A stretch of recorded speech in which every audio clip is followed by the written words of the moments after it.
primeiro segredo da eternidade é que o Verbo, o Eterno, se fez carne. E eu quero começar com o Salmo 19, versos 1 a 4, que diz o seguinte: os céus proclamam a glória de Deus, e o firmamento anuncia as obras das suas mãos. Um dia discursa ao outro dia, e uma noite revela conhecimento a outra noite. Não há linguagem nem palavras, e deles não se ouve nenhum som. No entanto, por toda a terra se faz ouvir a sua voz, e as suas palavras até aos confins do mundo. Para que você entenda a grandeza de Deus, eu quero que você faça um exercício de imaginação comigo. Imagine que nós estejamos entrando num foguete que vai viajar a partir do Sol no dia 1º de janeiro, à meia-noite, quando passa de 31 para 1º de janeiro. E ele vai sair do Sol em direção à vastidão do universo, na velocidade da luz, 300.000 quilômetros por segundo. Dá para fazer essa imaginação? Pois é, saindo do Sol nesta velocidade, 8 minutos e 19 segundos depois, nós encontramos a terra em que habitamos. Então passa Marte, Júpiter, Saturno, Urano, Netuno e finalmente o planeta rebaixado, Plutão, 5 horas e 31 minutos depois. Nós estamos ainda em 1º de janeiro, viajando a 300.000 quilômetros por segundo. Nessa jornada nós já caminhamos 5,6 bilhões de quilômetros. E aí então saímos do nosso sistema solar. Põe para mim, por favor. O sistema solar é assim que se parece. Planetas giram em torno do Sol na velocidade da luz. Foi necessário 5 horas para que nós pudéssemos sair do sistema solar. Continuamos viajando, e no dia 19 de abril, 5 anos depois da nossa partida, nós encontramos a primeira estrela fora do sistema solar, chamada Alfa Centauro. 5 anos depois. Estão conseguindo ver o tamanho deste universo? E a nossa nave espacial continua viajando. E 1000 anos depois, ou seja, 1000 anos luz, essa medida, anos-luz, é uma medida enorme. Mas quando se trata do universo, não dá para você medir em quilômetros ou em milhas. Imagine o foguete voando a 300.000 quilômetros por segundo. Só para você ter uma ideia, querido, a luz dá 7 voltas na Terra em 1 segundo.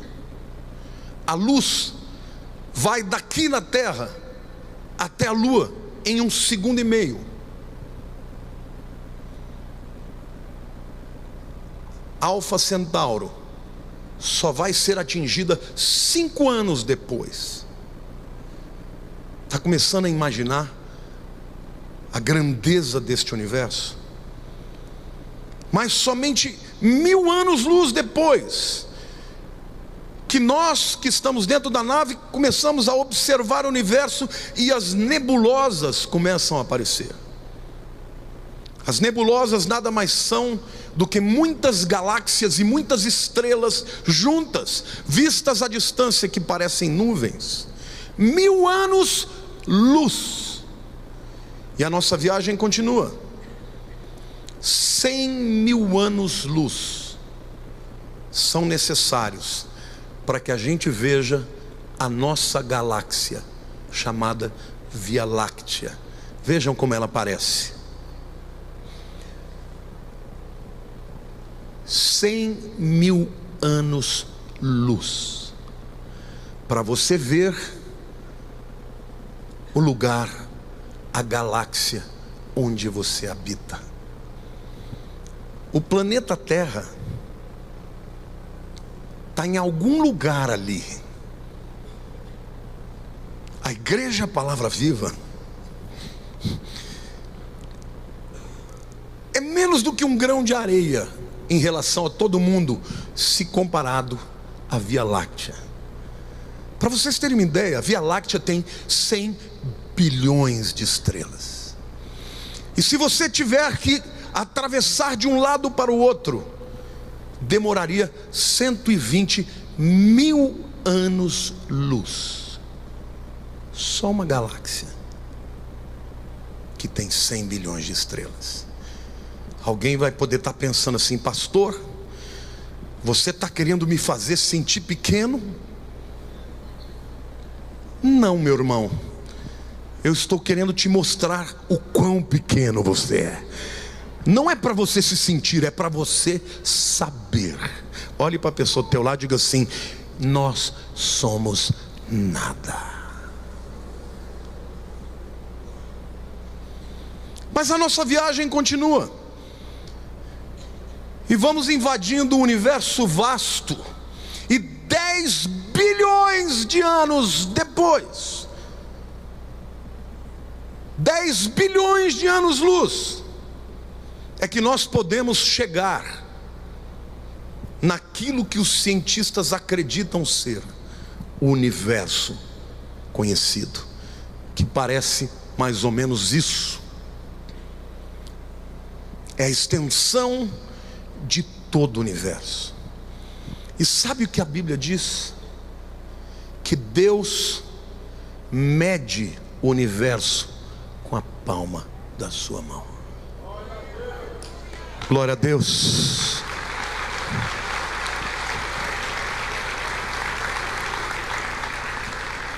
Os cientistas cada vez mais descobrem, criam telescópios maiores, e cada vez mais eles descobrem que o universo é maior do que eles achavam. E isso, toda essa vastidão, esta grandeza, é medido na palma da mão do Criador. Este é o Deus que nós cremos. Gênesis 1, a palavra diz: no princípio criou Deus os céus, o universo e a terra, este planeta insignificante no qual habitamos. Você não pode perder a palavra do domingo que vem, que é mais tremenda ainda. Mas no livro de Colossenses, capítulo 1, versículos 16 e 17, o apóstolo Paulo diz: pois nele, está falando de Jesus, foram criadas todas as coisas, nos céus e na terra, as visíveis e as invisíveis, sejam tronos, sejam soberanias, quer principados, quer potestades. Tudo foi criado por meio dele e para ele. Ele é antes de todas as coisas, nele tudo subsiste. Quem criou todas essas coisas, irmãos? Deus. Mas que Deus? O Pai, o Filho ou o Espírito? Deus Filho. Na verdade, o Deus Pai é o arquiteto, o Deus Filho é o engenheiro, e o Deus Espírito é o chefe de obras. Mas o universo foi criado pela palavra. Quem é a palavra, irmãos? Diga, quem é a palavra? Jesus. É isto que o apóstolo Paulo está dizendo. Ele fez todas as coisas, sem ele nada do que foi feito se fez. Mas onde está o mistério, o segredo da eternidade? Eu vou ler o texto de Filipenses 2, 5 a 11, e aí então vou começar a pregar. Tende em vós o mesmo sentimento. Esta palavra sentimento no grego phronel significa mente. Então tende em vós a mesma mente que houve também em Cristo Jesus.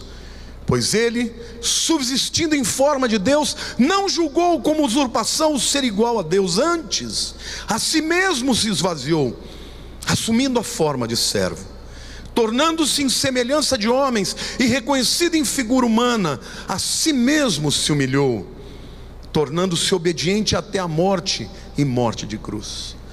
Pelo que também Deus o exaltou sobremaneira e lhe deu um nome que está acima de todo nome, para que ao nome de Jesus se dobre todo o joelho nos céus, na terra e debaixo da terra, e toda língua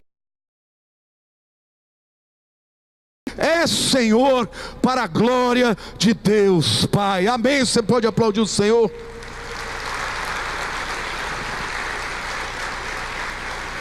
Este é o primeiro segredo da eternidade. O eterno se tornou mortal, o invisível se tornou visível, o Todo-Poderoso esvaziou-se da sua glória, o Altíssimo que criou o universo e todas as coisas se apequenou. Para entendermos esse segredo, querido, Deus teve que nos dar uma mente maravilhosa. Porque o que Paulo diz para a igreja de Filipe: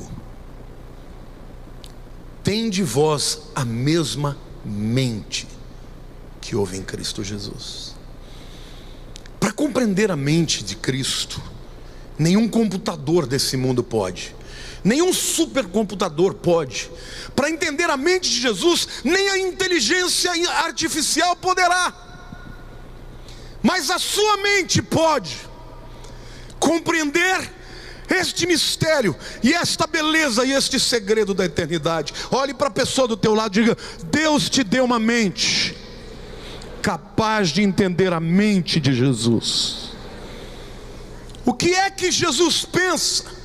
Qual é a mente deste Criador que criou todas as coisas pela sua palavra? Eu quero apresentar para vocês, neste texto de Filipenses 2, qual é a mente de Jesus. Eu quero começar falando sobre a instrução da mente de Jesus. Os versículos 5 e 6 dizem o seguinte: tende vós o mesmo sentimento ou a mesma mente que houve também em Cristo Jesus, pois ele, subsistindo em forma de Deus, não julgou como usurpação ser igual a Deus. Se você lê os evangelhos, você aprende sobre a vida de Jesus, você aprende sobre o seu poder, sobre os seus milagres, sobre os seus ensinamentos. Mas o único lugar na Bíblia que fala da mente de Cristo é esse texto de Filipenses 2. E quando a gente lê o texto, você percebe que na mente do Todo-Poderoso havia e há humildade. Porque o que ele quis, na verdade, é entrar na história dos homens para se tornar o nosso Salvador. E para isso, ele teve que abrir mão da sua glória, se humilhar e se tornar um de nós. Repita comigo, diga: mente de Cristo é uma mente humilde. A segunda reflexão que eu faço é a ilustração da mente de Cristo. Porque na verdade Paulo, nesse texto, ele conta a história do descenso de Jesus até a terra, até o inferno e a volta para o céu. É o que a gente chamaria de round trip ticket. É um bilhete de ida e volta. É o único texto da Bíblia que conta do bilhete de vinda e de volta. E ele desceu, e ele desceu, e ele desceu, e ele desceu, e ele desceu, e ele desceu tanto para se tornar um de nós. E como um de nós, foi servo e morreu a morte da vergonha, a morte dos amaldiçoados. Em algum momento na eternidade, o pai olha para o filho e diz: filho, nós vamos ter que invadir o templo. E para que isso seja possível, você vai ter que se humilhar. E o filho disse: é verdade, pai, amém, eu assim farei. Imagine o eterno, onipresente, onipotente, descendo a condição de homem. Em primeiro lugar, para que isso acontecesse, ele teve que abrir mão da sua posição. E eu quero te falar um pouco de que posição é essa. O texto diz: tende em vós a mesma mente que houve também em Cristo Jesus, pois ele, subsistindo em forma de Deus, não julgou como usurpação o ser igual a Deus. Esta palavra subsistir, sempre que é usada nas Escrituras, diz respeito à eternidade, à pré-existência de Jesus. Ele sempre existiu, ele nunca foi criado. Antes que o haja houvesse, ele já era Deus, se revelou aos seus. Foi isso que ele abriu mão da sua essência, porque o texto diz: porque sendo ele em forma de Deus. Há duas palavras gregas traduzidas para a nossa língua como forma. Uma é esquema, e sempre que a Bíblia fala de esquema, fala de uma aparência exterior.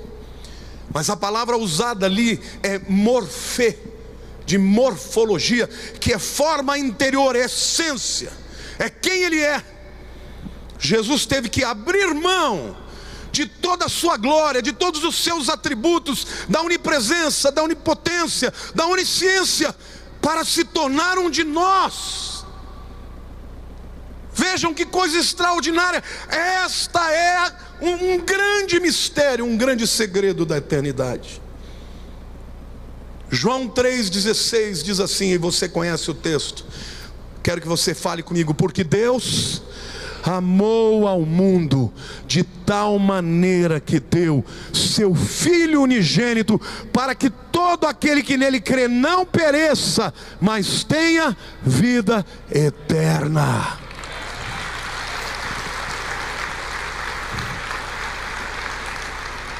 O eterno teve que se tornar um ser temporal, para que nós, seres finitos e temporais, nos tornássemos seres eternos.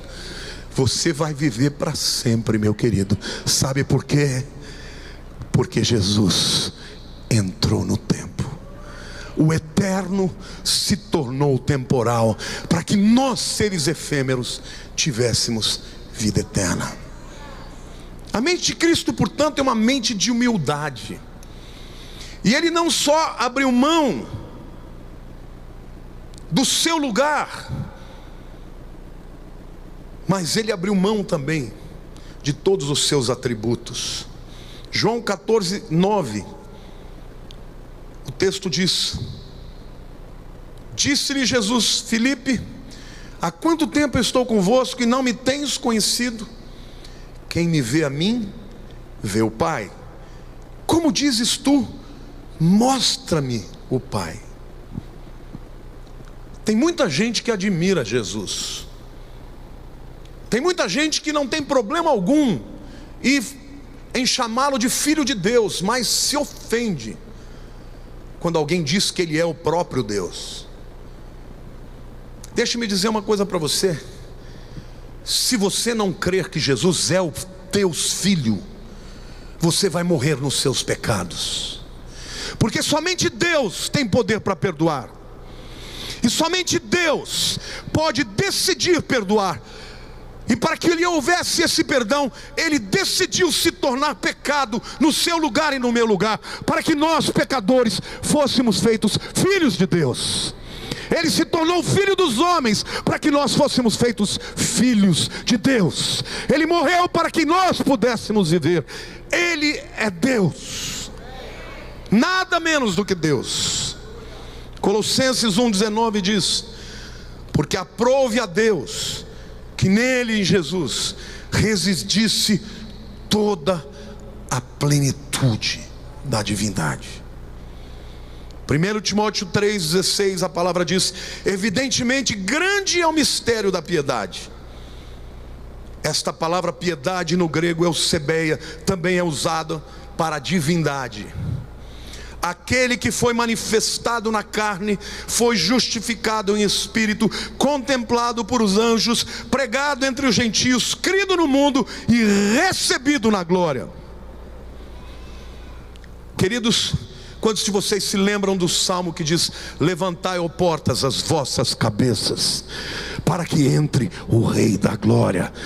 Que momento é este que o salmista está falando? É o momento em que o Filho de Deus, depois de ter descido ao inferno e levado o cativo ao cativeiro, volta para a glória, entrando pelos portais eternos. Foi algo extraordinário. Levantai, ó portas, as vossas cabeças, para que entre o Rei da Glória. Jesus, Yeshua, HaMashiach, aquele que era, que é e sempre haverá de ser o mesmo. Amém, aplauda ao Senhor, porque Ele desceu da sua glória e se tornou um de nós, para se tornar o Salvador. Ele teve que deixar o lugar de glória. Ele abriu mão também da sua prerrogativa, aquilo que era dele, aquilo que ele possuía, que fazia parte da sua própria natureza. O versículo 6 no final diz assim: não julgou por usurpação o ser igual a Deus. Em outras palavras, ele teve que deixar de lado as coisas que ele gostava para salvar as pessoas a quem ele amava. Ele não podia se revelar na sua glória. Vocês se lembram que quando Moisés foi um homem que falou com Deus diretamente, ouviu a voz audível de Deus. Enquanto o povo ouvia sons de trombetas, Moisés entendia palavra por palavra. Só que Deus fala para Moisés: Moisés, você vai subir no Monte Sinai, e você mande o povo ficar no pé do monte. Nem os animais podem cruzar essa linha, porque quem cruzar vai morrer. E Moisés foi o único que pôde subir. Mas ele chegou à base do trono de Deus. Ele não viu a Deus. E ele ficou tão desejoso de ver a Deus, que um dia ele disse para Deus: Senhor, se mostra para mim. E Deus falou: Moisés, se você me vir face a face, você vai morrer. Deus o coloca na fenda de uma rocha, e Deus passa e deixa que Moisés o veja pelas costas. Porque a glória de Deus é tão extraordinária que é impossível para um ser humano contemplar e não morrer. Jesus abriu mão dessa prerrogativa, e ele se tornou um ser humano, para que você e eu pudéssemos olhar frente a frente. Ele diminuiu o fulgor, a refulgência da sua glória, e num corpo de homem pôde andar no meio das pessoas. As pessoas puderam olhar os seus olhos de compaixão, as pessoas puderam olhar os seus olhos de autoridade, porque ele diminuiu a sua glória para se tornar aquele a quem nós olharíamos para ver a Deus. Filipe, quem vê a mim, vê ao Pai. Que coisa linda, irmãos. Deus, o Criador, querendo ser visto de frente pelos seus filhos. 2 Coríntios 2, 8, 9 diz assim: pois conheceis a graça do nosso Senhor Jesus Cristo, que sendo rico, se fez pobre por amor de vós, para que pela sua pobreza vos tornasseis ricos. Ele tinha todas as coisas, todos os adoravam, e ele abriu mão de tudo isso para se tornar um de nós. Ele abriu mão dos seus privilégios. Versículo 7 do capítulo 2 diz: antes a si mesmo se esvaziou. Essa palavra grega kenosis significa literalmente esvaziar completamente, como uma bexiga que se esvazia até não ter mais nenhum ar dentro. A si mesmo se esvaziou, assumindo a forma de servo, tornando-se em semelhança de homens e reconhecido em figura humana. Jesus se tornou um homem de nenhuma reputação, foi esvaziado, desceu até o último nível. Imaginem vocês, o Altíssimo morrendo a morte da vergonha e da maldição, que é a morte de cruz, fora da cidade, com os malfeitores. Este é o primeiro grande mistério da eternidade. Este Deus extraordinário que criou o universo, pelo poder da sua palavra, se apequenou neste nível, para salvar a você e a mim.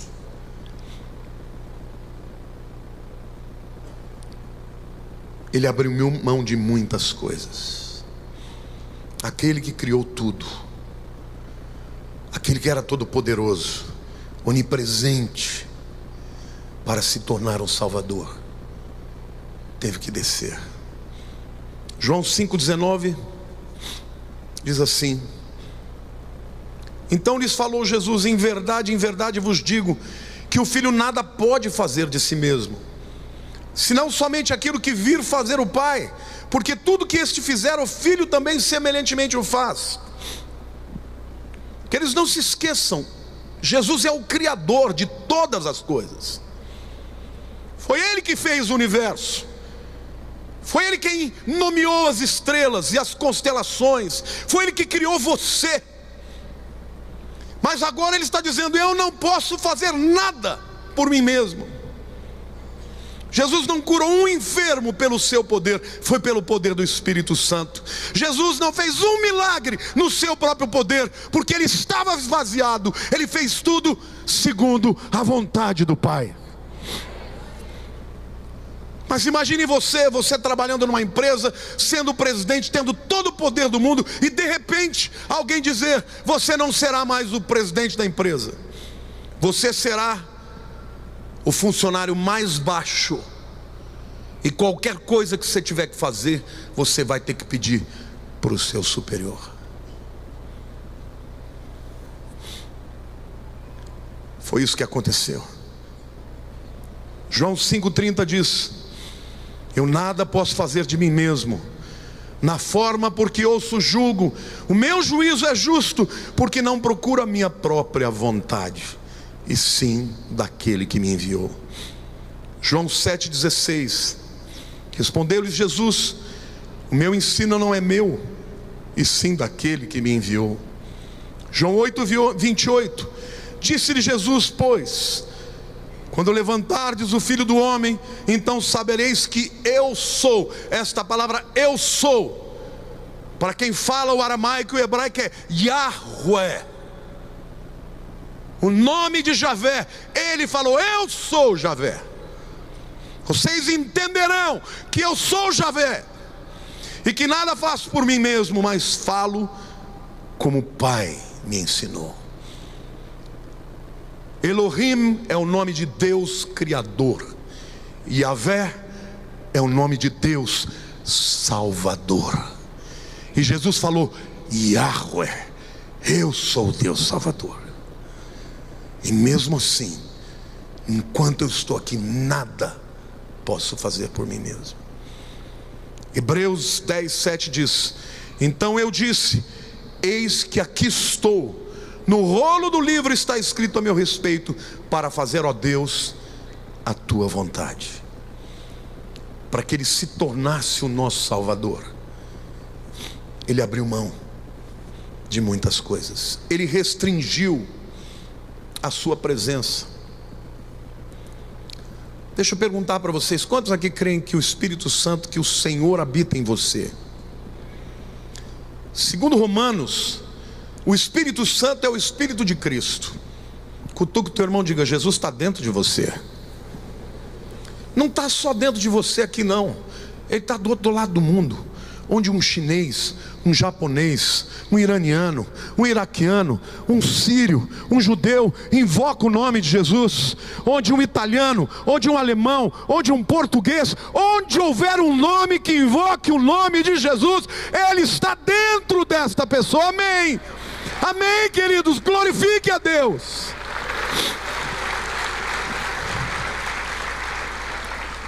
Mas quando Ele veio à terra, Ele não podia estar em dois lugares. Por quê? Porque Ele estava limitado ao seu corpo. Eu costumo dizer que Jesus é Deus andando de carona num corpo humano. Que coisa extraordinária. Aquele que é onipresente, primeiro se apequenou e se colocou dentro de um útero de uma virgem. Depois ficou aprisionado no corpo de um homem, só para que você pudesse olhar para Ele e ser salvo por Ele. Não tinha outro jeito. Na sua grandeza e na sua glória, Ele não podia ser compreendido, Ele não podia ser contemplado. Mas quando Ele se diminuiu, os homens puderam olhar para Ele e ser salvos por Ele. O Senhor da glória, o Criador de todas as coisas, se tornou um bebê, totalmente indefeso. Não sabia falar, não podia se alimentar, teve que aprender a andar, teve que aprender. Aquele que tudo sabe esqueceu do seu conhecimento para começar do zero. Há um escritor chamado Thomas Watson, que ele escreveu um artigo sobre a encarnação de Cristo. Eu quero ler 2 trechos muito lindos. Ele diz o seguinte: Cristo, assumindo a nossa carne, foi o maior ato de humilhação. Ele se humilhou mais ao entrar no útero de uma virgem do que quando morreu na cruz. Não é demais para um homem morrer, porque homens morrem, mas para Deus se tornar um homem é a maravilha da humilhação. Para Ele se tornar carne, aquele que era igual a Deus, ó que humildade! Ele estava no mesmo nível de Deus, e Ele rasgou as suas vestes de glória e cobriu a si mesmo com os capachos da humanidade. Depois Ele continua dizendo: Jesus Cristo, tendo assumido a nossa carne, enobreceu a nossa natureza. Nossa natureza agora é investida de maior realeza e privilégios do que no tempo da inocência, no tempo de Adão. Antes da inocência, nós fomos feitos à imagem de Deus, mas agora, Cristo tendo assumido a nossa natureza, nós fomos feitos um com Deus. Nossa natureza é mais nobre do que a dos anjos. Cristo, assumindo nossa carne, nos tornou mais próximos dele do que os anjos. Os anjos são os seus amigos, mas os crentes são carne da sua carne, membros do seu corpo. A mesma glória que está sobre a natureza humana de Cristo será colocada sobre cada um de vocês, sobre todo aquele que invoca o nome de Jesus. Amém, igreja?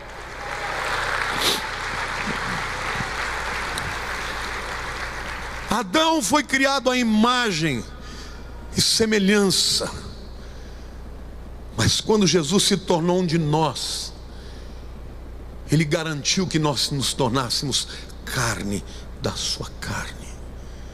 Quando Ele ressuscitou, Ele recebeu um corpo glorificado, que é aquele que Ele tem hoje. E no dia do arrebatamento da igreja, adivinhem, você e eu receberemos o mesmo corpo que Jesus recebeu. A Bíblia diz que os anjos contemplam isso e não compreendem. Você foi levado a uma condição superior a todos os seres do universo. Cutuca o teu irmão, diga assim: você está aguentando essa bênção? É maravilhoso ou não é maravilhoso? Querido, é por isso que a gente tem que adorar esse Deus, adorar esse Deus, viver para esse Deus, glorificar este Deus, testemunhar deste Deus que desceu da glória e morreu a nossa morte para nos dar a sua vida. Amém? Aplauda, glorifique, expresse a tua adoração ao Rei que vai voltar, em breve voltará.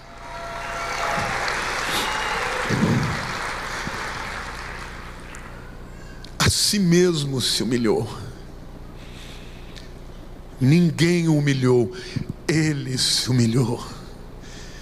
Quando os soldados romanos vieram procurá-lo, e procuraram quem é Jesus, ele disse: Yahweh, eu sou. E a Bíblia diz que eles todos caíram no chão, só com o som do nome do Senhor.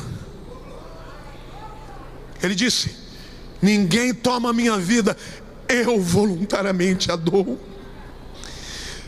Ele não foi morto porque o mataram, Ele se entregou como uma ovelha se entrega no matadouro, para te salvar e me salvar. Meu querido, Ele merece a honra e a glória. Ele entrou no tempo para nos tornar pessoas eternas.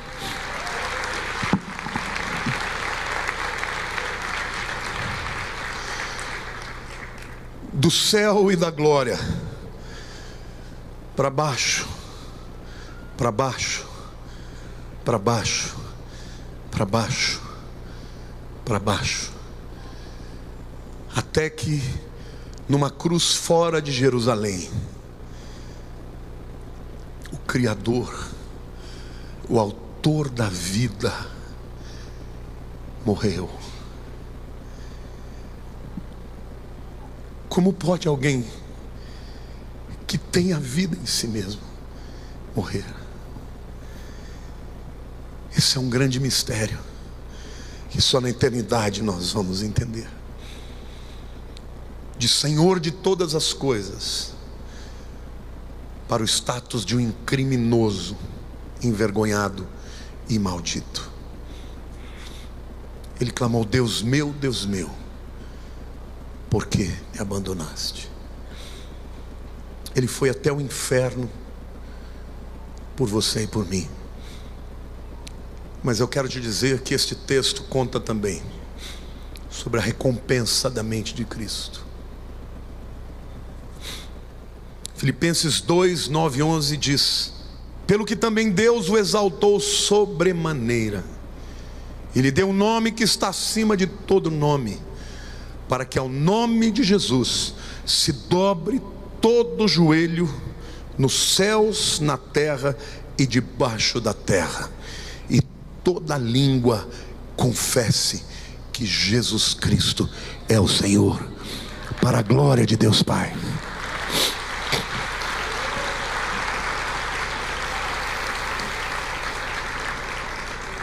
Um dia você vai se dobrar perante Ele, você sabia disso? Alguns se dobrarão com grande alegria no coração, outros se dobrarão de temor e pavor, porque não o aceitaram como Senhor e Salvador das suas vidas. Eu queria que nesse momento, eu não acabei de pregar, ainda tenho coisas para dizer, mas eu queria que você dobrasse o seu joelho aí no teu lugar. que a gente pudesse nesse momento fazer um exercício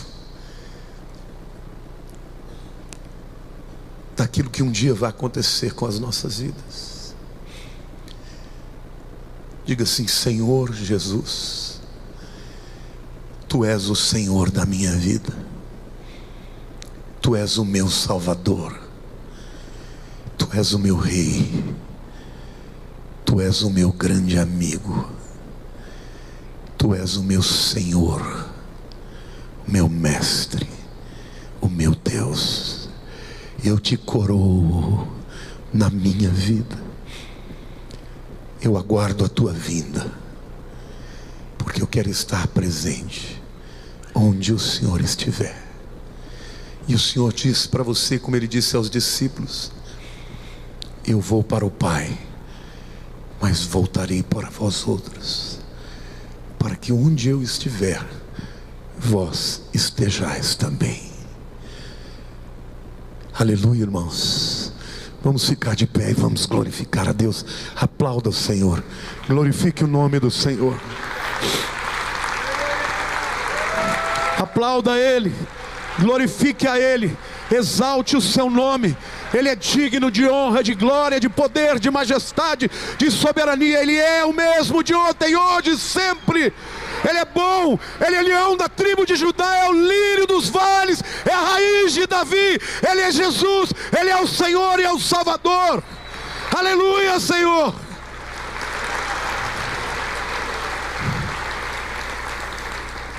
Pode sentar. Para se compreender o primeiro grande segredo da eternidade, precisamos conhecer a mente de Cristo. E a mente de Cristo, meus queridos, a despeito de ser Ele tão grandioso, a mente de Cristo, preste atenção, é uma mente humilde. E quando o Espírito Santo fala, tende vós também a mesma mente que houve em Cristo, Ele está dizendo para você: seja humilde. Você quer agradar a Deus? Seja humilde. Seja humilde com o seu esposo, com o seu marido. Quantos casamentos acabam porque nenhum dos dois se humilha? Eu estou casado há 34 anos com meu amor. E a Lília é muito melhor do que eu. Ela é muito mais crente, erra muito menos.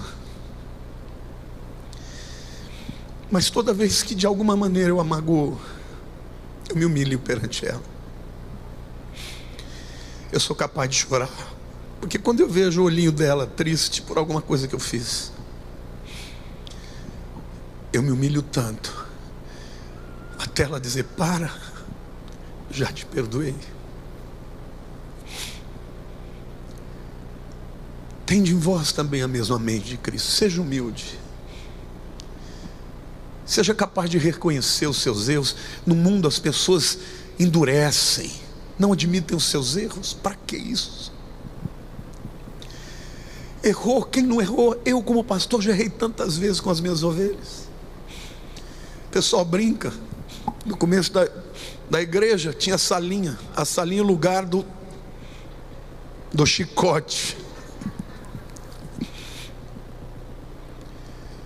E eu sei que eu feri muito as minhas ovelhas, e eu agradeço aqueles que ficaram a despeito dos meus erros. Mas todos sabem que eu sempre fui capaz de me arrepender e reconhecer meus erros quando eu os cometi. Seja humilde com seu irmão, com seu amigo, com o irmão em Cristo, com seu patrão. Seja humilde com as pessoas que estão abaixo de você. Seja humilde com os que estão diante de você, porque essa é a mente de Cristo. E a palavra de Deus nos fala que isso é tão importante. Vejam o que Provérbios 15:33 diz: o temor do Senhor é a instrução da sabedoria. E a humildade precede a honra. Não busque honra, busque a humildade, porque a humildade precede a honra. Provérbios 29, 23 diz: a soberba do homem o abaterá, mas o humilde de espírito obterá honra. Mateus 18, versículo 4, o próprio Senhor Jesus dizendo: portanto, aquele que se humilhar como esta criança, este é o maior no reino dos céus. Vocês entenderam qual é a mente do Senhor? Você tem que se abaixar para que Ele te levante. Quando você se humilha, Ele te exalta. E esta é a mente que a igreja precisa ter, porque o mundo, as pessoas se apresentam: eu sou melhor isso. Época de política, então, todos são perfeitos. Eu nunca vi um candidato dizer: tenho muito a aprender, mas quero me apresentar como instrumento para que Deus possa fazer algo por essa nação.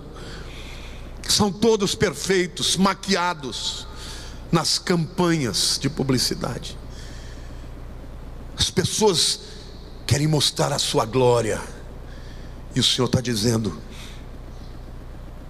aquele que se humilhar como esta criança, esse é o maior no reino dos céus. Lucas 14, 11 diz: pois todo o que se exalta será humilhado, e o que se humilha será exaltado. Vamos ler juntos? Pois todo o que se exalta será humilhado, e o que se humilha será exaltado. Glória a Deus.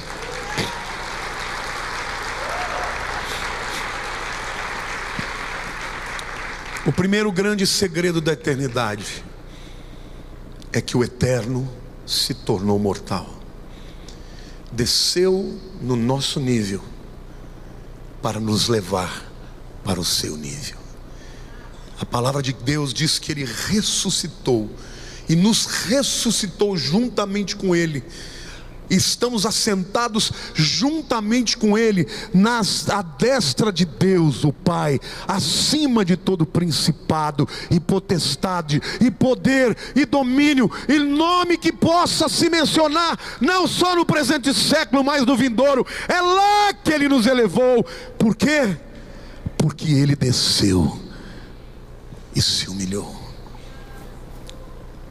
Não procure a sua honra, procure a humildade, porque os que se humilham, estes serão exaltados. Nós estamos chegando no tempo em que Jesus vai voltar, e os sinais da sua vinda se mostram mais e mais. Neste universo que Ele criou, Ele deixou algumas marcas. Quero mostrar aqui duas imagens. Uma galáxia com o formato de um olho. Mostra a outra também. Porque Deus a tudo vê. Ele vê o teu coração, Ele vê a tua luta, Ele vê a tua miséria, Ele vê os teus inimigos, Ele vê as suas dificuldades, Ele vê todas as coisas. Mas tem uma imagem que recentemente os cientistas descobriram, os astrônomos, que mostra o maior segredo do universo, no próprio universo. Essa é a imagem de um buraco negro. Apaguem todas as luzes.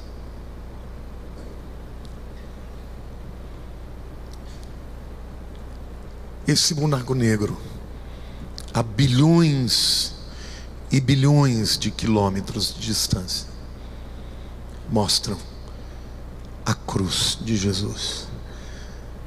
Porque a cruz é o ápice da obra magnífica do Deus eterno, que se tornou homem temporal para morrer e para nos salvar. Pode aumentar as luzes, por favor. Quero que você feche os seus olhos agora.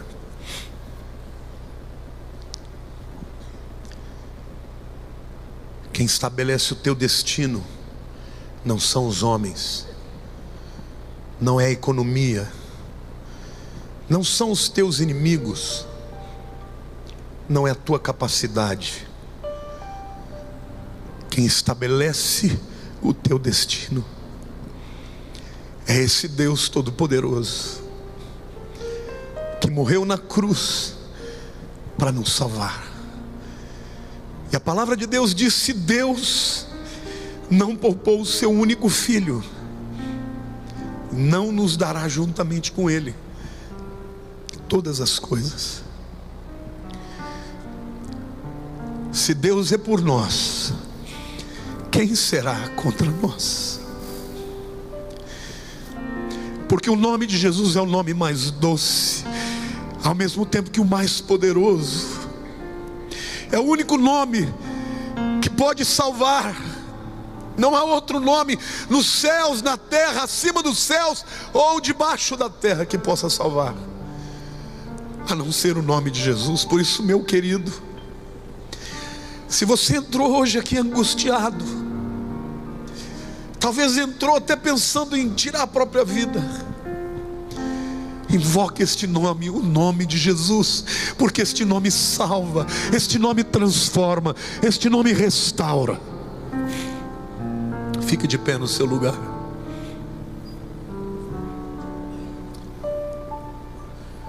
Eu quero pedir para a igreja toda dar as mãos.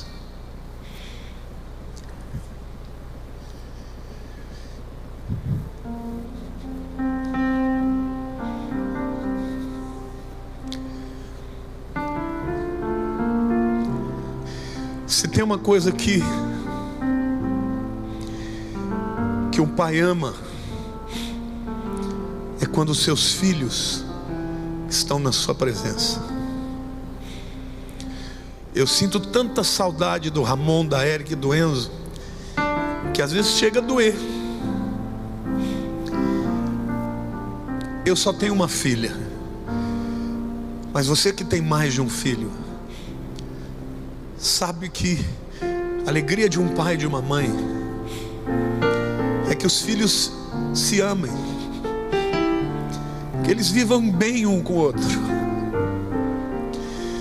Então a palavra de Deus diz que a mente de Jesus é uma mente de unidade. Não tem ninguém perfeito nesse mundo. Você não é perfeito, sua esposa não é perfeita, seu marido não é perfeito, seu filho não é perfeito. Mas Jesus veio a este mundo para revelar o Pai. Mas hoje, quem revela o Pai somos eu e você. E Ele disse que o mundo o conhecerá se nós nos amarmos uns aos outros. E amar, irmão, é ser capaz de perdoar aquele que nos fere. Amar é caminhar a segunda milha. Amar é não desistir do outro. Amar é cobrir os pecados e não descobri-los. Amar é torcer para que o meu irmão seja levantado acima de mim. Quando a igreja age assim, não existe inferno que possa impedir a obra de Deus na nossa história. E eu profetizo na tua vida, meu querido, deixa a luz de Jesus brilhar na tua história, que Ele vai te levantar e te colocar no lugar mais alto. Não busque você a glória humana, não busque você a honra de homens, busque a glória de Deus. Seja humilde, porque Ele vai te exaltar. Ame o teu próximo, ame de verdade, ame perdoando, ame quando não sentir, porque desse jeito você vai revelar ao mundo o Deus extraordinário que nós amamos e servimos e adoramos e que vem nos salvar. Queridos, domingo que vem eu trarei uma palavra tremenda também. Quantos foram abençoados por esse segredo? Domingo que vem tem mais revelação. Levante a mão para o céu. Que a graça maravilhosa do Senhor Jesus, que o amor de Deus, o nosso Pai, e as consolações do Espírito Santo de Deus seja com todo o seu povo, todos os dias, até a consumação dos séculos. Te amo muito. Vai com Deus, querido. Que o Senhor te abençoe.